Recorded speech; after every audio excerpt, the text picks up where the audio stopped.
Hello everyone, this is our lecture number 11 in our series. We only have about 3 more to go, so we're clicking along here.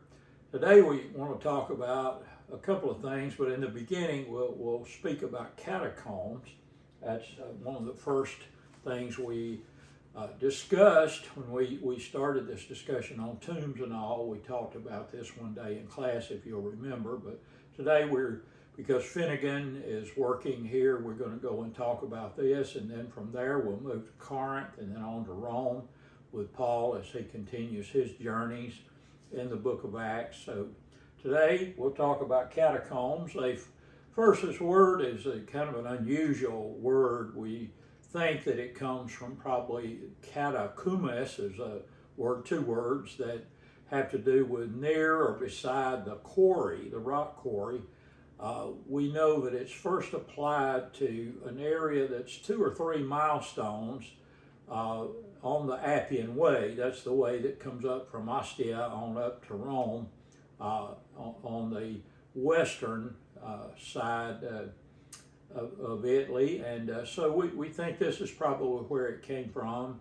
We believe that at this 2nd or 3rd milestone is where Paul and probably Peter is buried there. Paul, there's a church there called Paul Outside the Walls, and they did bury people outside the walls of the cities in this day. We know that very well, almost in every context. So we'll see the church of Paul outside the walls here and shortly, and talk about that a little further. One of the first places that we had run across this idea of catacombs was at Bet Sharim, the house of the gates. If you remember, we looked at it last week. That's here is where it's located, just kind of before you leave the Jezreel Valley and go into Lower Galilee there. That's where we find it, is Bet Sharim. Very nice area. This is a map of it here that they give you at the park that'll kind of show you how it developed here. This is a picture of it at the gates. I happen to be here just in front of these gates when this became the UNESCO historical site, this heritage site. It's UNESCO, as you know, is a UN heritage site, and my good friend Svika Suk was one of the people who was instrumental in getting this site net recognized by UNESCO. So this is a very special place to me, as so many are. We looked the other day here. Catacombs in the beginning was the idea that these were subterranean, underground channels that led you to places where people were buried. It came to be just at Rome in the beginning, but it came to be any place anybody was buried could be called a catacomb. But I think the use is more when it's like this with multiple burials. You can see this is carved into the limestone rock here with the various sarcophagi lined along the way. We saw this the other day. This is one of those acrosolias. This happens to have the menorah in front of it, and also we have the sarcophagus there. So that's that. But now we go to Rome and the city that is catacombs. This is the catacombs of San Giovanni here, which is one of the larger ones that we have. You can go in these, but it's from time to time it gets restricted. It can be very dangerous in places, and modern building and construction on top of them has caused some instabilities and also some of the geological features too. But this is the one along the Appian Way, and some of the popes are here, and this is close to where we believe maybe Paul and Peter are there as well. But you can see underground what these look like. There are many of them, miles and miles and miles of them that are there. This is what they look like. Oftentimes they'll not only bury many along the way, but they'll be stacked in layers here, like I'm counting over here, and I see 1, 2, 3, 4, 5, 6, 7 there high, so it can be like that. Another picture you can see there's a lot of stories about during the persecutions that the church went into these catacombs and held services, and there's nothing to exclude that. Some of the modern historians think this was probably less likely, because this would have been a place that the government would have realized, as government control, would have realized people were going there and probably were Christian, and it would have brought attention to oneself. So nobody's sure. We have some evidence that maybe there were times they did go there, but at any rate, this is where it is. You can see here another photograph of carved out of the rock. This is a fairly soft rock. It's along the coastal plain there, sandy rocks called Kirkar in the Mediterranean world, Kirkar. We mentioned sarcophagi. Some of these become very, very good. These will hold an entire body, and you can see from the length they get heavily decorated, and some has to do with how the person lived their life and what their aspirations were, and some are aspirations for the afterlife, some just decorative, but some very nice. Sometimes there's a story told here. It looks like one of these guys is a hunter, and he's traveling along with his dog and other things like that while he's watched over by the angels. So maybe he became Nimrod of heaven, you see, is the idea. Here's a Jewish sarcophagi. We mentioned this one earlier. You can see on the end of it is like a rosetta here that's emblazoned on the end and on the sides, but never any animals or anything that live, like trees or anything like that, just geometric shapes, because of the the prohibition against idolatry. So that is it. Ossuaries, we looked at some of these too. This is a much smaller box. This is, we talked about the fact that the long bones of the body, like the femur, which is the longest bone, that would be the length of the box, just so that bone would lay in it. It looks like these were probably designed in the beginning to hold the bones of one body, but later on we know they began to exclude anything but the long bones, and then more people could be put there, skulls too, but it would include more. You can see this is very Jewish. It's only geometric figures, although there are rosettes and things like that. That's not a problem. You'll see that rosette thing in many places. This is the James ossuary, the one that says this is a James, the brother of Jesus, and you know about it very well. We talked about in class before about the case of thinking that it's a forgery. We had a trial about that, and at the end there was no conclusion drawn, but many people thought it was, and many others thought it was not. So today we still don't know, but at any rate it could have been anybody. But anyhow, that was a great one. So now we go with Paul to Corinth. This is Corinth is a part of Greece. He had come to Athens. You can see it on the map to the right here. And Corinth is around, there's an isthmus here that leads you down to the Peloponnese. And this is where Corinth was located there. We'll talk a good deal about it. Here is a shot from a satellite here that gives us a little bit better look here. This isthmus is about 3.5 miles across, so a pretty wide spot there, but by standards of having to travel all the way around the Peloponnese out into the Mediterranean itself, particularly in wintertime, which was from November all the way through March, was really debilitating to shipping. And So they look for ways to fix that, and we'll talk about those. Here is the geography of it in a little better way. You can see Athens here, Corinth here. This is the Gulf of Corinth. We'll look over here. This is Saronic Gulf, is what it's called. We'll talk about all of that. And then this is a way out of the Gulf of Corinth to come out into the Ionian Sea and be very near the boot hill of Italy here. So this is much, much preferred than going around the Peloponnese and that peninsula. So Paul comes here. Here's some maps that have some things on them that we're going to be looking at. We'll start here. This is Latium, is the harbor that's on the side of the Gulf of Corinth. To the north and to the south on the Saronic Gulf side, we'll see it in just a little bit, and that's Cenchrea here.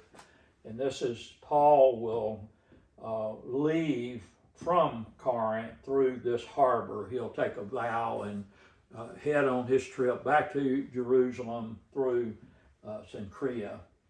This is the modern Corinth is here now, but ancient Corinth is tucked a little more in, and the Acrocorinth, we'll talk about that. There was a time when the people who lived here in the Peloponnese built an Isthmian wall and separated them from people who would come down and try to take them over. So this is the geography. It's a very beautiful place, as you might imagine. It's very Greek here, and you know, a lot of ocean front and a lot of things that go on with fishing and all those sorts of things that go on here. This is an aerial view probably from a satellite, and you can see very well here. This is the isthmus that we keep talking about. It's 3.5 miles across here. And this is the route that you take to get out. This is Italy over here that you can see in the background already. So it's very, very close here. Here are the two harbors I mentioned, Latium and Cenchrea here. And we'll be looking at Corinth is just here. We'll be looking at it soon and talking about what's going on in Corinth. But some really nice images here for you to use as you teach about this place. And I hope you will as you work through the various 1st and 2nd Corinthians in your teaching and preaching. It's very nice to be able to identify with this place. I hope one day you'll be able to travel there with me. I'll be there in May, as I said the other day, and I hope you'll be able to do that with me one day. It's very, very nice place to go. Here's another satellite image. This one is a good one because it picks up here the Corinth Canal. This was finally dug in the late 1890s and early 1900s and finished so that ships could come through. Actually, they knew this as early as the time of Nero. He had started a canal and tried to dig through and was never successful at it. So they came up with this idea of the dialkos, which we'll talk about shortly. This is showing you, as I was talking about, the shipping lanes as you come. This is Turkey over here. This is coming out of Turkey and moving around through the Aegean Sea here to Athens, and then from Athens around to Corinth and through, and then straight across. You can go either just off the south here and go through, or you can go around and come into the eastern side of Italy. But this is an illustration of that, and that is the Gulf itself of Corinth. You can see where Corinth is and the various places that you pass. Today there's a bridge that connects just at the end here. It's a long drive, but you can drive around if you like and cross over. It used to be only a ferry could get you across that point. So here it is again. I know I'm showing you a lot of pictures of this, but here it is again showing you the Corinthian Gulf. Now this becomes interesting to us because just here in this mountain, just across it, 16 miles from Corinth, is a place called Delphi. And we'll be talking about Delphi because that's where the Delphic oracle is and how it might have affected and probably did affect what's going on inside 1st and 2nd Corinthians. Here's a little closer view of how you get into this channel and cross, and here is the main road that comes down out of Athens and brings you down into Corinth. The Dialkos was a special way, and we have different ideas about it. Some people think that in the beginning that it was just to offload the cargo, and that the cargo would be carried by wagons and brought across and loaded in ships on the other side. But many people believe today that this was done, and this is the ancient route that it carried here, that this was done to pull ships across as well. They would unload the cargo to lighten the load of the ship and move the cargo separately, but the ships themselves would be carried apart. Here's an illustration of it. I'll draw your attention to this pavement that's underneath here. They did it on carts that had wheels. There is an early version of this where they had rollers like logs that were cut into round rollers, and that they were rolled across, and those just kept being moved ahead like the Egyptians did it. But anyway, this is what we believe it was like, and this is actually the roadbed of the Dialkos here that you can see. And this is the canal itself. So this was just at water level, and you could pull it there. We saw this just as they excavated this particular section of it. There are other pieces that have been excavated, but we just happen to be here this day and see this. So it's very nice. Here it is. You can see here. There's a breakwater here that keeps the wave action from destroying the rest of this. But here it is, and you can see some fairly large ships go through. Today it's for freighters that carry all these cargo boxes and everything. They're not nearly. The canal's not nearly large enough, so there's been talk of maybe widening this, but I don't know if they will. But it's very good. One of the things about Corinth and archaeologically that we try to get our minds around is this idea it's immorality at Corinth. That's a theological issue, you know very well. But we have there the temple of Aphrodite. We think that they owned 1,000 temple slaves, prostitutes, and that they were both men and women there. We get this from extra biblical literature, and then also what we read out of 1st and 2nd Corinthians leads us to believe that this is all true. McRae thinks the prostitution was carried out in the city. I do too. I've been in both places, up where the temple is and also where the city was, and I agree with him that the temple complex on the top of the Acropolis is so small that there's no way that 1,000 folks could have worked there with their clients, and it's just not practical. So he thinks that it was carried out down in the city. The prostitutes would go down at night. It's a very large city, could be 100,000 people there at any time, so it makes a lot more sense to apply their trade in the streets. This is also something that was very famous here was the Isthmian Games. I'll take you back and show you. You can almost see it here, but it's just here. It's where the games were held, the Isthmian Games, just off the channel here on the isthmus. It was called Isthmia, and so this is what that looks like. Nearby there, this is the running track. I'll show you something that's better constructed than this, but this is one of the running tracks that was there. Here it is again. You can see they've been doing some work. This is just a crane that helps them move the stone, and they're doing some work here to help things. Here's another shot of it, what it looks like after it's been cleaned up a bit. There's one of these at Olympia too, which is just a little bit further to the west and south. Of Corinth.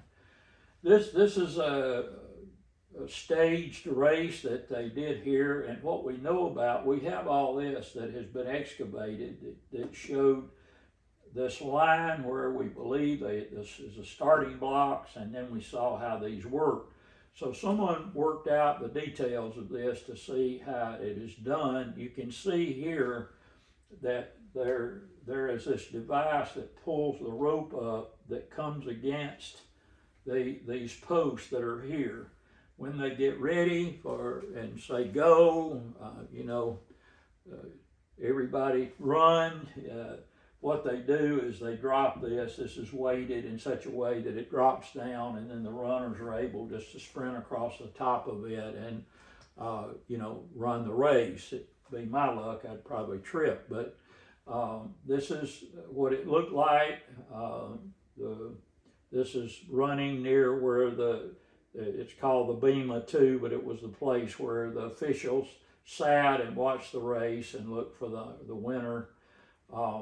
We have this is some fine Greek pottery that comes even from the 3rd, 2nd, 1st century BC on into the 1st century AD, and you can see them competing. They ran nude and performed nude in this. These athletes were very special people. They had to come here, leave all of life behind, come here and work for 3 years in whatever activity that they were going to, compete in, and they would come here and do that, and then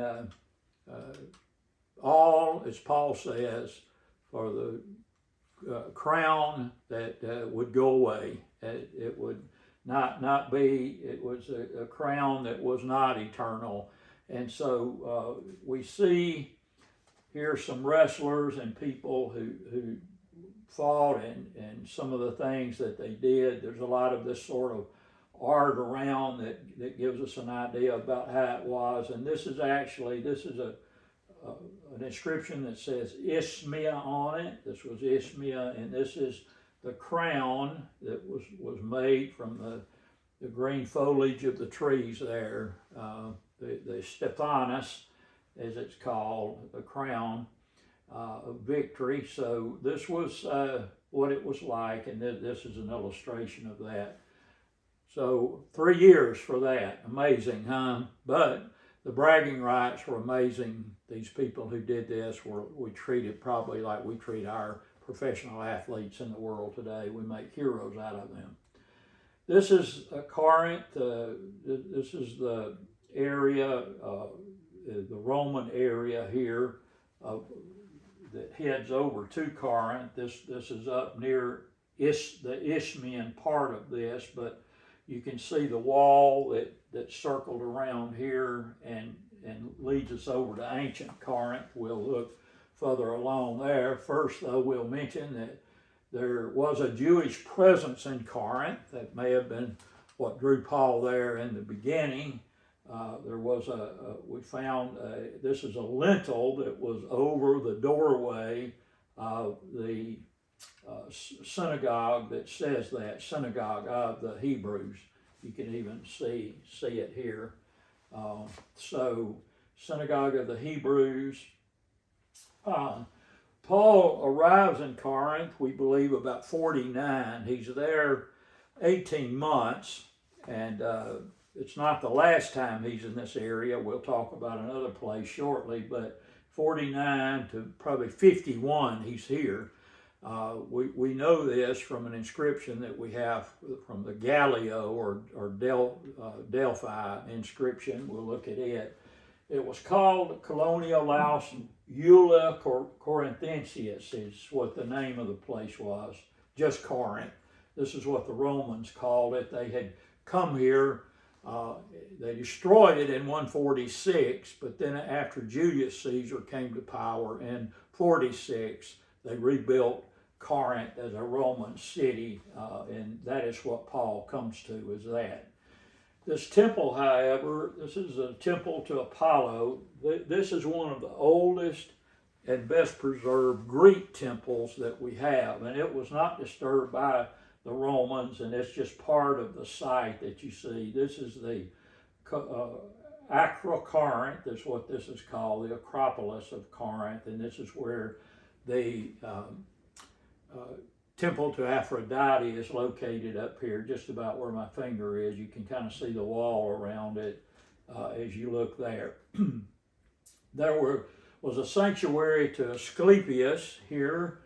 Asclepius was the god of medicine. He was the son of Apollo, and he was known as a great healer. He had daughters himself, several daughters, and they all, like one of them's name is Hygeia, right? For hygiene, and where we get our word for hygiene, and other daughters who participated in the healthcare industry in this day.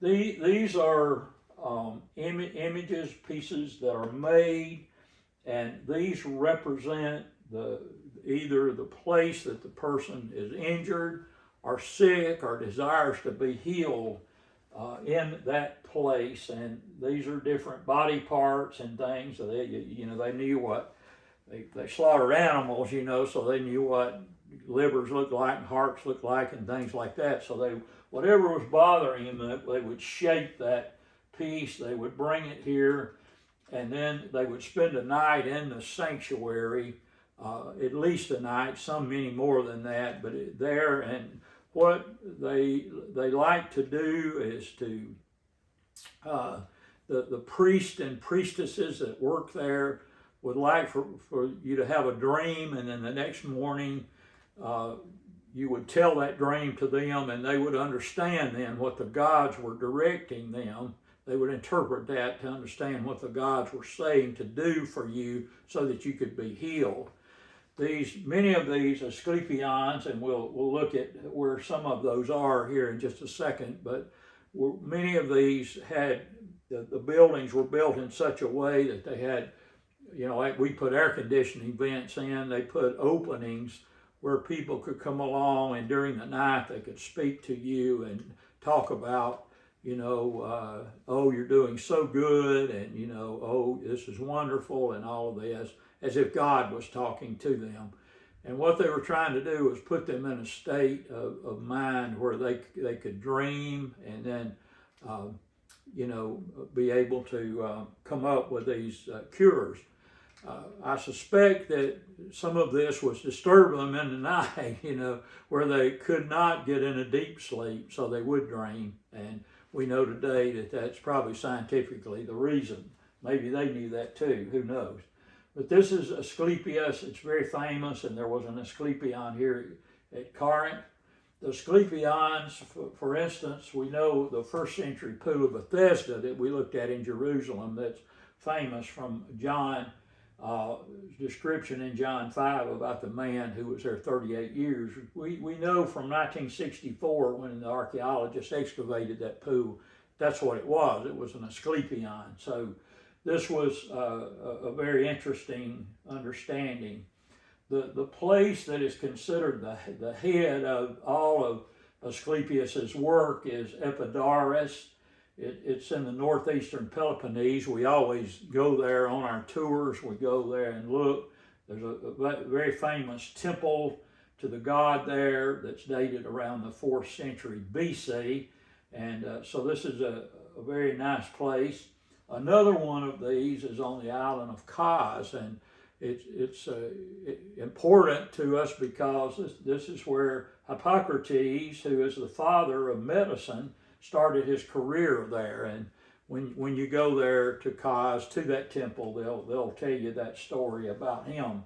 So it's there. There are others that are around. One is in Gortys, which is in Arcadia, and Titus was through that part of the world. And there also was one in Pergamum in western Turkey, which is one of the churches of the Revelation, the 7 churches of Revelation. So this is Asclepion, and it was very much involved there in Corinth. There also were some commercial facilities in Corinth, and I'm going to give you several images of this. You can take and leave what you like. Some of these have some details that are greater, like we see this one is just sort of a drawing here, but it's got the baths, all the baths on it, and all of that sort of thing. It also has the fountains here, which are important. The Perrine Fountain is a major way. This is how that all of Corinth got their water, and then later on this Glauca fountain was added to it. We spent one whole week here one time. I did with 40 German hydrologists, water engineers, and other people. We're a part of what's called the German Water History Association. So our school is a part of that, and I'm a member. But we went here and we looked at all of how that water was done and how it all works. So very nice thing. These have some more detail to them. These are just a little bit better for presentation, but not quite as much detail. But you know, if you don't need all that detail, you can use these later and to peel them off. Here's another one that has a nice legend on it that shows you where everything is and what it was in the city, so you can understand it. Here's one that's actually a photograph. This is the Bema out here. We'll talk about it in just a few minutes and how this all functioned and operated. But these are the temples and complexes. It was a major place. It had a theater and an Odeon, the smaller theater, and all of these temples, so it was a very, very nice place. This one's not quite, it didn't come out quite as well. I borrowed this one from Getty Images, but it didn't, it's on my laptop, it looks perfect. The pixels are just right, but when it gets put onto the screen, it's not.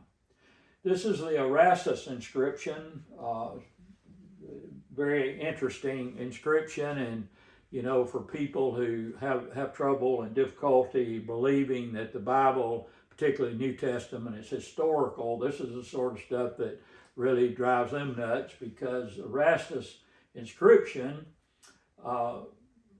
he was the, what we'll call, it's oikonomos is what it is on the inscription, is what he did. We believe he probably was a chief financial officer, or he was acted in that regard, the town clerk or accountant or treasurer or whatever you want to call him, but he was that. There, we know that Erastus is mentioned in 2 Timothy 4:20 and Acts 19:22, and most people believe that all these references are talking about the same person who was at Corinth.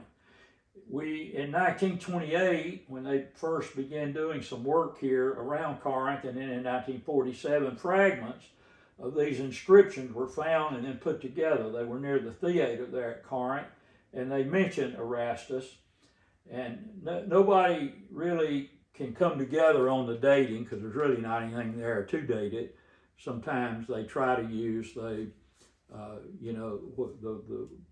shape of the letters and things like that, but that's really not a very accurate way to do it in this age anyway. And I know that because when we were here, we had the father of Latin inscriptions travel with us when we were there that week in Corinth, and he's the one that told me that it's very difficult to date these kinds of things.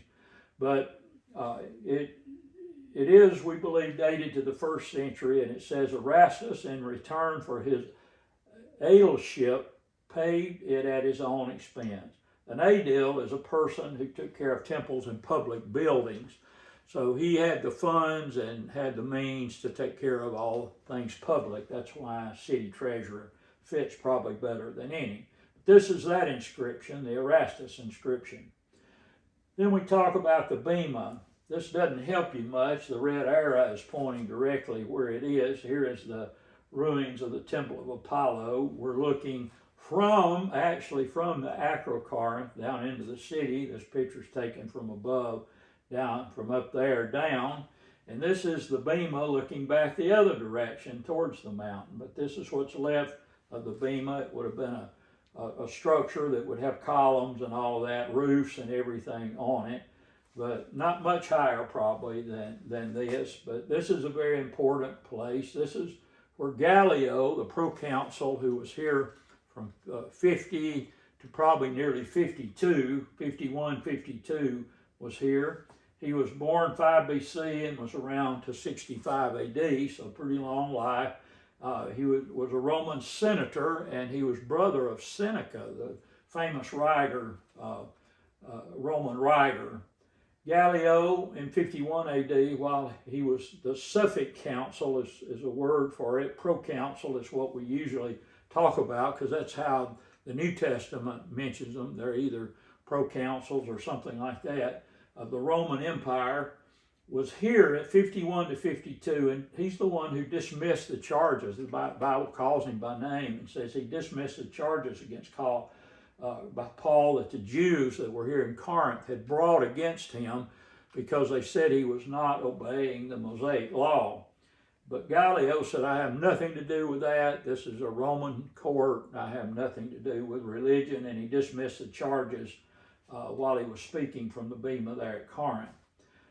Later on, an inscription was found at Delphi. It was actually broken and put in the side of a building, but it was dated to 52 AD. It actually had the date on it, so it could be dated. And that ties Gallio there. And it says it was from Emperor Claudius, referred to Gallio as my friend and proconsul. And this is known as the Delphi inscription. I don't know what happened there. It got cut off somehow. But this is the Delphi inscription. So this is it.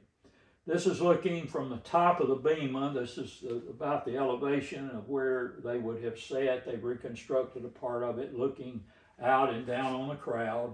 The crowds would have been gathered back in that direction.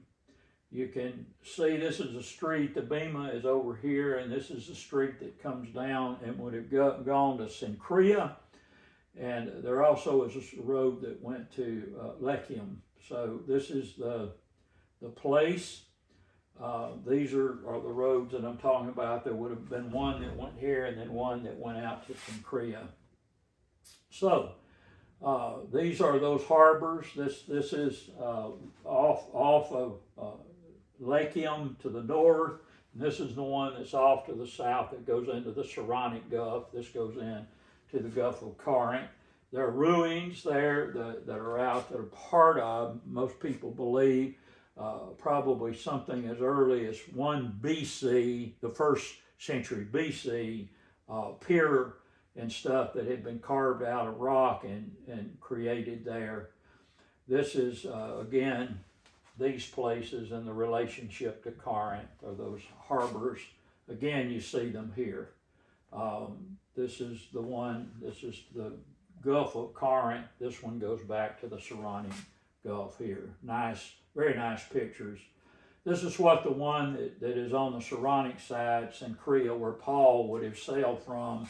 This is based on what we see there and what we understand, this was probably how that it was shaped and how the ships came in and out of it. So then we have Nicopolis is a city it's near there. It means the city of victory. It was founded by the Romans. This is one of the cities. I'll show you a list of those in a few minutes that were founded in 29 BC by Octavian, Augustus Caesar, after he defeated Mark Antony and Cleopatra at the Battle of Actium in 31, just ahead of this. And Actium was very near the place of Nicopolis. In fact, Nicopolis actually sits on the place where Octavian, Augustus, had his tent set up where he commanded the armies that fought there. So this is when he defeated them. It's quite an interesting battle. If you like that sort of thing, you can read about the Battle of Actium and see how it was done. It was a naval battle, but also it had the infantry, a very large infantry, 75,000 for Mark Antony, 80,000 for Octavian. Very, very large dust-up that they had there, if you will. We also have in Titus 3:12, Paul says, which is now probably after he was released in the first time that he was imprisoned. This is in that interim time, and we do believe there was one. Probably he went on to Spain or something. But he says he's here in Nicopolis, 64 maybe, 63, 64, 65 even. He's here and he's going to winter in Nicopolis, and he wants Titus to come there to see him. That's in Titus 3:12. There they're not the best of the manuscripts, but if you're looking at one of the old texts, like King James or something, you may see in 315 where it says Nicopolis again, but it has it in a different place. Whoever had added that note had added it for another location, and there are many of these Nicopolises around. But we're sure that the one in 312 is referring to this place. Here it is. This is Nicopolis here, and this is just off the Boot Hill. You're seeing the boot here. This is Dyrrhachium here, which is at the end of the Via Egnatia. We were on it for a long time. You remember, here's Philippi over here. But this is where it ends, right here at Dyrrhachium, and then goes on over by boat to there. But Nicopolis here, and we'll look at another place that's here, Dodona here, in just a minute and talk about it. But this is Nicopolis and very near Actium, okay? At Nicopolis, there's a small theater, and there's still some ruins here of the Roman era when Octavian built this place, and then it was used for a long time. So you can see many of the ruins that are there. This was a floor mosaic, and one of the basilicas, Basilica A at Nicopolis, you can see a man fishing here, and fish and all of the game. Looks like he speared a fish here and trying to put him in the boat. So, but this is Nicopolis. Dodona is a place. It's along with Delphi. It's mentioned, and it's in our lecture due to the fact that it had female priests or priestesses. Herodotus writes about this place. He's the only and the earliest writer that we have that talks about them, but he said that they receive oracles from a tree or trees, that through the wind blowing through their leaves and other sounds, that they receive these oracles from the gods and were able to interpret them and then translate them into the people's lives. The reason that I mention it and I bring it up is because of Delphi. It's likely a great influence on Corinth. Dodona is mentioned, although there's no direct biblical connection here, but I'll quickly tell you about Delphi and you'll understand. What we know is Delphi is a place that was apparently Apollo sent two eagles flying in different directions, and when they met, that was to be the center of the navel of the earth, and those birds met just at Delphi, just above this huge place. It's used to be a river that ran down through it and ran into the Corinthian Gulf. I showed you that it was just across the Gulf there, 16 miles from Corinth. But at this place, there was a cleft in the rock there, and apparently there was steam that came out of the cleft of that rock. We've learned in later years, and I have some articles that describe this that have been worked on in the last 10 years or so. But this was probably a kind of gas that was produced out of the volcanic activity that had been in the ground there. It no longer comes out of the ground, maybe because it just depleted or whatever. But we know as early as about 400 BC, and then probably on through into the early 1st, 2nd century AD, that this place was active at Delphi. They had here this oracle. I'll describe it to you very briefly and quickly. But I will say to you that no army of this time period that I gave you for about 600 years, no army, no king would decide to go to war, and no army would march to war until they first had come here and consulted the oracle to find out if they should go or not go. Now I'll go ahead and give it away early on, based on some people who have looked at this. They think that probably the answers were about 50-50. They got about half of them right, which is just what chance is, isn't it? It's about 50-50. So probably nothing special about this place, but to them it was a necessity in order to go. And many people paid great sums of money. In fact, there are buildings that dot the landscape all around Delphi that are treasuries that held the gifts and the money and all that were brought here by the people, the clients who wanted an answer from the oracle. The oracle was a woman. She was 50 years old or older and set aside from a very young age to be a priestess. No record of whether she was ever married or had children or anything, but based on what we're understanding about it, probably not. They probably set aside like the Vestal Virgins were there in Rome, and from birth almost up, they serve in this capacity.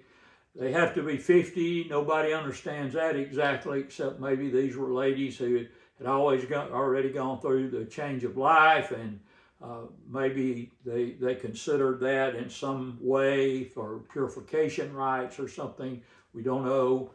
We know what it means in Jewish life and even in Muslim life, how to understand that, but we don't know here. But assuming that is right, it probably was some sort of purity rite. But this woman would go, and they had, over time, they had the cleft had like a cave-like entrance to it. It was down low. They would go inside. There was a tripod, a three-legged chair type affair that had been set up there, and she would climb up there with the help of the priests that were around.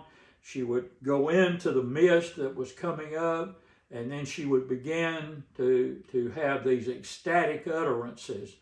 The priest would then write these down as they heard them, and then whatever she was saying, they tried to make understanding of it based on the message that was going to be communicated back to the client. So this is how it operated. Now, how does it apply to Corinth?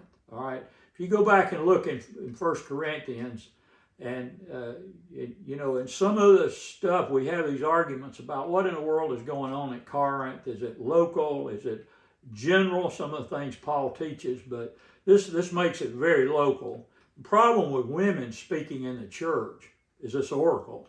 This is a problem because we know that's not how God speaks to us through a mediator like that.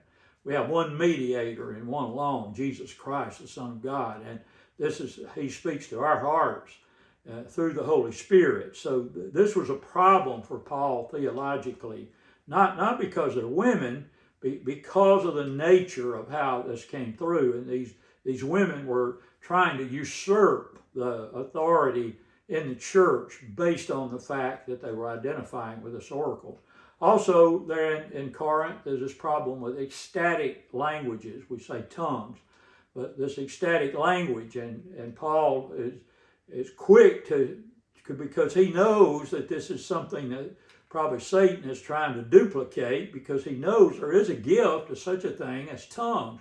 He probably himself has even used it, where he gets in a situation where nobody speaks Hebrew or Aramaic or Greek, and he needs to communicate with them. He somehow has been able to do that all over Europe, and so now Paul understands that. So he doesn't say no, don't do it. But what he's telling him is this ecstatic stuff. If you do it, you better sure have someone who can interpret it, and that interpretation's got to line up with the Word of God. So these are the things that you see here at Dodona and at Delphi, where we had these women who became the epitome of the worship of the gods, because they were the spokesman for the gods. They were the prophets of the Old Testament, so to speak. Thus saith the Lord. And so Paul knew that kind of thing was going to be so dangerous. This may also speak to how the church is ordered, and he will say that only, the male figures are the only ones who are able to teach from that pulpit. So a lot of people get disturbed with that these days. We're not going to, cut that today. We're not going to go through it. And I'm just giving you these applications and why we think that there are issues here, and maybe help us better interpret 1 Corinthians based on what we know about the surrounding areas. One of these is 16 miles, the other's probably about 20, and both of them had these issues, you see. So this is what we're talking about at Dodona. Here it is. You know, we were just here for Nicopolis is here right at the end of this, and here's Dodona, and of course you see Corinth here, okay, and then Delphi here, 16 miles here, and this is probably a little bit more. This is probably 50 miles, I'm sorry, but it's here. So this is it. I might mention too, this is Olympia here. You can see it's just beyond, and this is where the gods lived in Olympia. Zeus and all of the gods in the pantheon, Greek pantheon, lived there. So, and these, there's a key here for you. You follow the key and you can see what God was worshipped in all these places, and where the temples were and what it meant, where there were oracles. If they had sanctuaries with oracles like this one at Delphi, you can see it for sure, but you see how many there were around the world, and this was a real issue for the New Testament church to be involved with. All right, so this is what it looks like there. This is looking back. This is to the mountains there. This is some of the things that theater that was there, and the temples and all of that. So you can see these if you need. Here's one of the ruins of Dodona. So now we come to Rome, and we're going to look at it as Paul saw it as a city, and then we'll be through. But this is what we're talking about today is the city. Paul, you know, came here.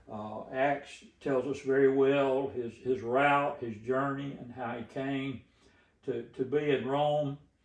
I've given you a lot of maps here, and again, this is just for you stuff that it's been helpful to me over the years. I keep improving and changing things and moving things around, but you take what you like and leave the rest. But I hope you'll download these and have them for yourself. But this one's pretty good here because it gives you, this is Trastevere, an area now that we like very much there. This is Capitoline Hill, and the Capitolino hills are 7 hills here, and you can see those as they go around. Here are the 7 hills of Rome. This is the Colosseum here and the Forum here, and this gives you a good detail of where everything is going on there. Here's St. Peter's across the Tiber over here. This is St. Peter's Basilica, and the Holy See here. We say the Vatican. So you can see the position of all of that. This is the way that the Roman city was set up, and this is in Italian. Sorry about that, but it is. It shows you the Capitol Hill here, if you will. This is that one hill. Quirinal is over here, and then we have Palatine Hill here, the Palatine. And then all of the various temples that are here. This is the Sacred Way is what it's called, the Via Sacred. It comes along here, and you'll see the temples and all of that here that are here. This is the temple, the round one here to the Vestal Angels, and just a lot of things here that are helpful to you. You can see the relationship to the Tiber, and they even put the bridges on here so you can see how in the 1st century they crossed over. This is where the wall was in that day. So the city was quite a bit smaller and was back more to the east. This is what we say the heart of Rome here, but this is looking back from the Vatican back into Rome. And I can't right now pick it out, but we can see the Colosseum, which is going to be back over in this area here. We'll see it in another view, but this is the Vatican. This is St. Peter's Square is what this is called, and this is where this St. Peter's Basilica is what these statues are standing on. So this is where the Pope comes out and rides around on his vehicles out in this plaza here. So it's very, very good. This is an ancient remodel of this. You see the Colosseum here, and then this is the forum out in front here that creates all that I showed you before. This is the Capitoline Hill here, and then this is what they call the circus here. This is really a hippodrome where many races were held. You can see this structure looks very odd, looks like a wall, but really that's an aqueduct that brings water in from one side, this one from the other. So these usually, they used a lot of water because they used the Roman baths a lot. So this is an amazing place, an amazing story that's here. Here's another, maybe a little better, I don't know, they both are pixelated a bit when you blow these up. Sometimes they do. Here's the Colosseum. This is looking back at the Arch of Constantine, and then the Arch of Titus is down here, and then the Forum out in front here. This is we stay in a hotel back up on this end all the time. We like it very, very much. This is a forum as you enter into it, and you're looking at Capitoline Hill back here. That's where the prison was that we believe Paul was beheaded and Peter was probably crucified. You can see it here in a different way. This again is the Colosseum, Arch of Constantine, and here's the Arch of Titus here. Okay. Some more. This one I gave to you because it's got a really good legend, and it does blow up very well. So again, you can go through and learn how these are. It's very, very nice to see this and study it. This is, we're going to just look at a couple of comparisons here. This is what it looked like about 270 BC for when Carthage, which is here, Carthage was really, this is New Carthage, the old Carthage is on the other side, but when Carthage was at its power and things were really getting going well for Rome, this is the period, and you can kind of see where they are. Not a lot. They're not all the way around the Mediterranean by any stretch, and they're pieces and parts of it, the Carthaginians, and then the Roman territory is in the green, so not very much. But and by the way, these are this is the Arch of Titus. I've kind of got it out of place here, I guess, but you can see the menorah. I mentioned this before and shown it to you. It's got a very special base on the bottom of it. So, but anyhow, that's it. But this is Rome under the Republic. This is 150 years later. What they've managed to do, and you can see here. You have to kind of read the Italian a little bit here, but it's easy to do. But you can see that this is the beginning of what Rome is really going to turn into the empire. It's still the Republic most of the way here, and what we mean by that, that's where the Senate and others are involved in the running of the country. Later on, the emperor, which makes it imperial, which translates to empire, comes into play, and that happens with Octavian / Augustus Caesar when they gave him that right, and he took it. So this is it. This is 1st century BC, Italy, and this is the Roman control of Italy and how it was done. You can see the territorial control about how it was placed. Don't ever assume that any of the emperors or leaders had all of Italy sewed up, because there are a lot of things that went on inside. The senators had pieces. The guys that we would call the mafia today, the corrupt ones, had pieces of it. So anyway, there also were the Etruscans were here, and they're a different kind of people themselves. The Venetians were here, and they, the ones that were Venice is, but they were the ones who traded all over the world and were probably the richest people in the world of their day, and so they had a great amount of influence and control over things. So this helps you see that. That's why it is there. This is the major battles of Caesar. Again, it pixelated. I'm sorry for that, but you can still read it.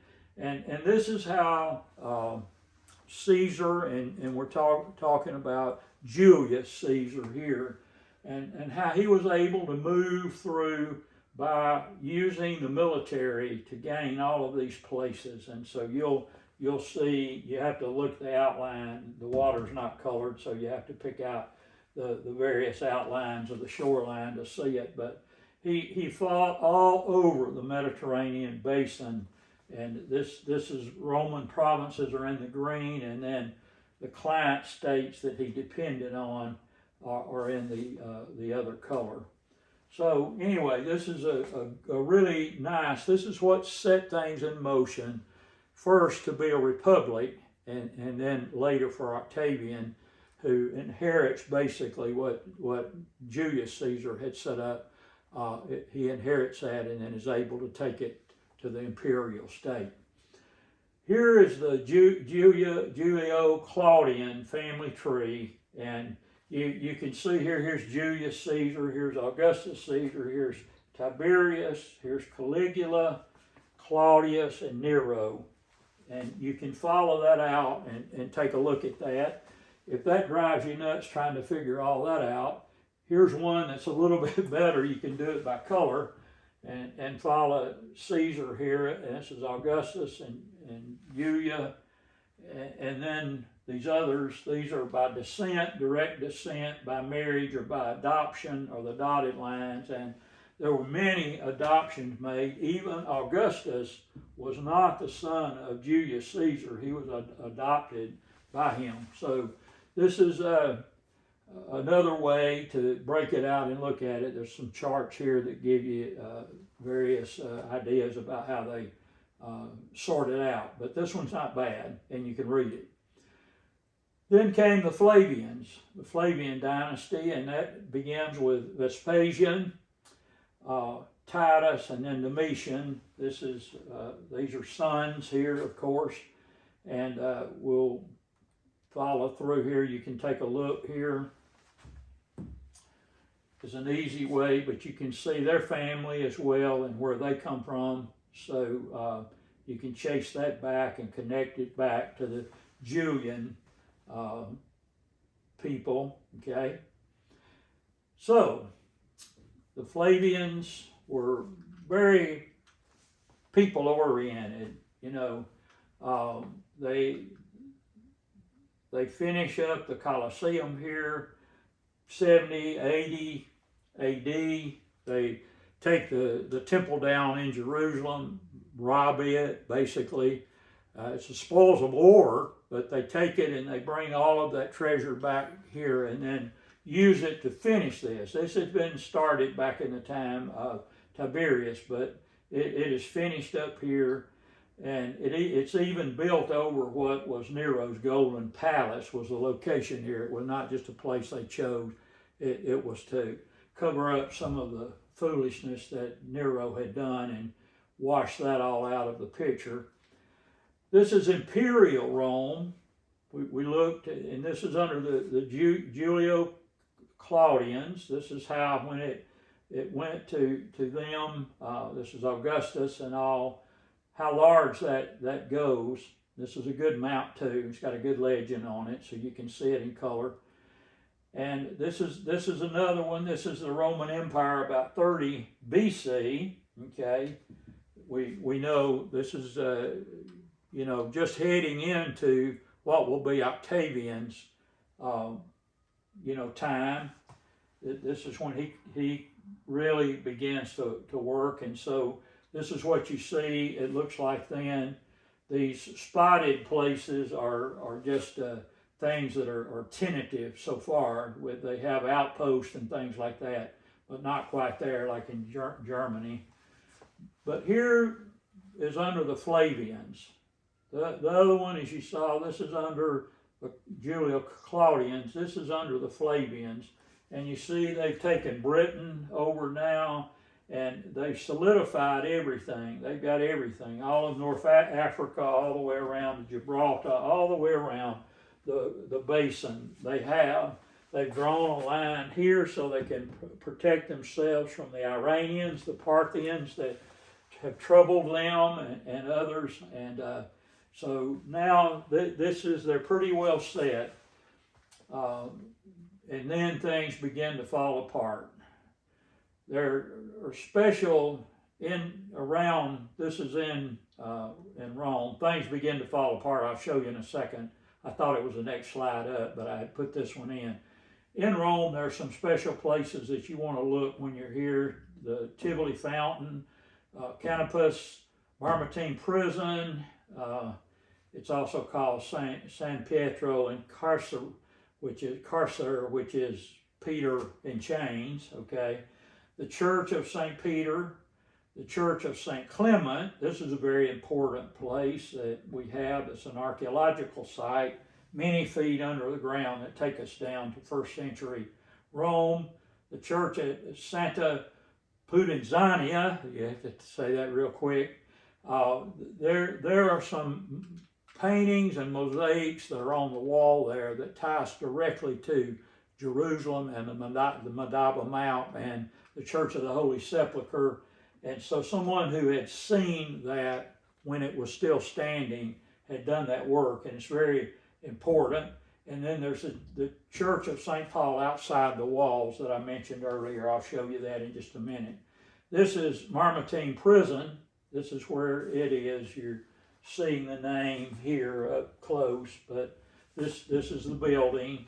Some people are saying now they're not sure this is the location, but I haven't seen any evidence to prove it's not either. So I think it's got a long tradition here, and usually tradition wins out.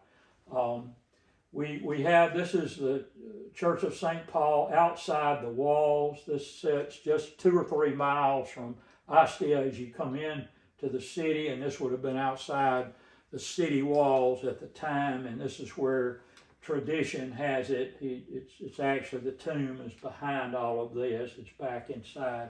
This is where they say that he is buried, his body. There are other people that say not, that his body is buried in the catacombs that are underneath here, but this very well could be sitting right on top of that, because this is right where the catacomb started, at the 2nd or 3rd mile marker, you see. So this is probably right for Paul.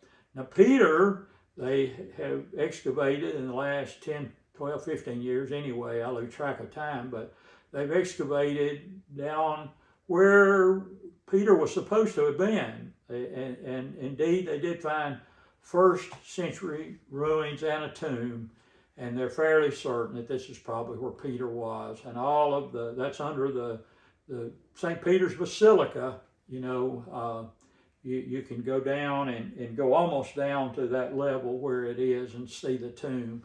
And it's very interesting, and for archaeologists, it's a wonderful thing to see, because it does tell us that tradition and, you know, the stories that were handed down one by one is not a terrible way to keep up with things. And apparently this is what has happened throughout church history. This was the invasions. You see that some of this begins as early as 100 of the Roman Empire, and you've got people coming from all over the place. The Vandals particularly, they see an opportunity to come over and come through Carthage to Rome. Instead of just directly coming into Rome, they know they'll probably get cut to pieces here. They bring it all the way around. The Ostrogoths are here, the Visigoths are here.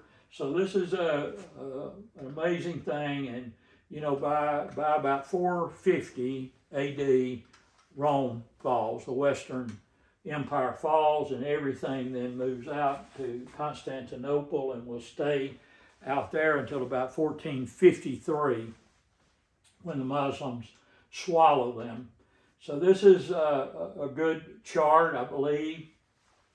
And that is it. That is our lecture for today. And I hope you've enjoyed it. We've looked at quite a number of things and talked about quite a few things. And so I hope very much that this is helpful to you. And God bless you, and I'll see you very soon. Thank you.